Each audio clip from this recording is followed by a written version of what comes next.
بسم اللہ الرحمن الرحیم۔ السلام علیکم۔ میں ڈاکٹر عرفان۔ ناظرین کرام، بہت سے لوگ اس بات کی کمپلین کرتے ہیں کہ سینے میں جلن، کھانا کھانے کے بعد جو کھانے کے ذرات ہیں ان کا منہ میں آنا، یا منہ کا کڑوا ہونا، یا دل کا متلی ہونا، یا قے کا آنا، یہ جو مسائل ہیں یہ اس کے پیشنٹ بہت زیادہ کمپلین کرتے ہیں، جس کو ہم میڈیکل میں جو کھانے کا بار بار منہ میں آنا ہے اس کو ہم میڈیکل میں اسوفیجل ریفلکس ڈیزیز کہتے ہیں، یعنی عرفی عام میں تیزابیت۔ تو ان سارے مسائل کو حل کرنے کے لیے، ان سارے مسائل کو اوور کم کرنے کے لیے ہم آج آپ کو 10 قسم کے اصول بتاتے ہیں۔ اگر آپ ان 10 قسم کے اصولوں پہ عمل کریں گے تو انشاءاللہ آپ ان مسائل سے چھٹکارا حاصل کر لیں گے۔ نمبر 1، اگر آپ کا وزن زیادہ ہے تو اپنے وزن کو کم کریں۔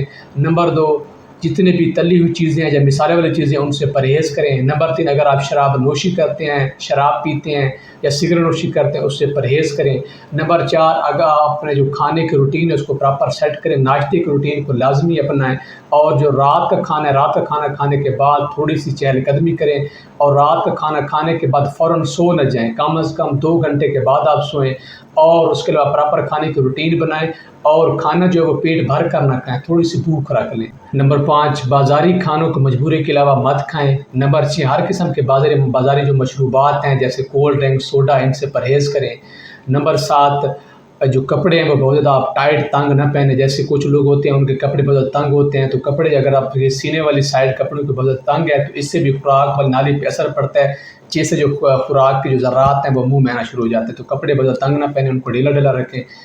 نمبر 8، بہت زیادہ کافی اور چائے سے پرہیز کریں، جیسے کچھ لوگوں کی روٹین ہوتی ہے کہ بہت زیادہ کافی اور چائے پیتے ہیں، یا کچھ لوگ ایسے ہوتے ہیں جو بغیر ناشتہ یا کھانا کھائے نہار میں بہت زیادہ کافی اور چائے کا استعمال کرتے ہیں، تو اس سے ایسا بھی نہیں کرنا چاہیے۔